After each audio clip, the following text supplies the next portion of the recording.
আন্দোলনে ব্যর্থ হয়ে বিএনপি ও সমমনা দলগুলো এখন পেনশন ও কোটায় ভর করে দিবাস্বপ্ন দেখছে বলে মন্তব্য করে আওয়ামী লীগের সাধারণ সম্পাদক ও সেতুমন্ত্রী ওবায়দুল কাদের।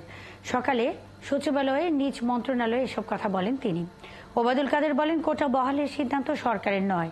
কোটা নিয়ে আদালত সিদ্ধান্ত দেয়ায় কারা কোনো ইস্যুতে আন্দোলন করছে তাও আদালতই দেখবে। এছাড়া প্রত্যয় স্কিম বাতিলের দাবিতে পাবলিক বিশ্ববিদ্যালয়ের শিক্ষকদের আন্দোলন নিয়ে তিনি বলেন, শিক্ষকদের সঙ্গে যোগাযোগ চলছে, শিগগিরই ফলাফল পাওয়া যাবে।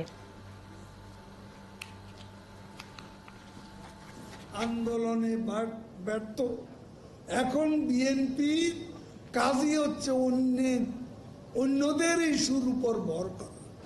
এখন শিক্ষকদের আন্দোলনের উপর ভর করবে, আবার সিদ্ধান্ত নিয়েছে কোটার উপরে, কোটা আন্দোলনের উপর ভর করবে। এটা তো কোর্টের ভার্ডিক্টের ব্যাপার। আমরা তো কোথাও এই কোটা রাখিনি, এটা আইনের ব্যাপার। আইনের বাইরে আমরা কি করে যাব? নগদের কাছে সব গ্রাহকই প্রিয়, তাই তো সারা দেশে ক্যাশ আউট চার্জ সবচেয়ে কম।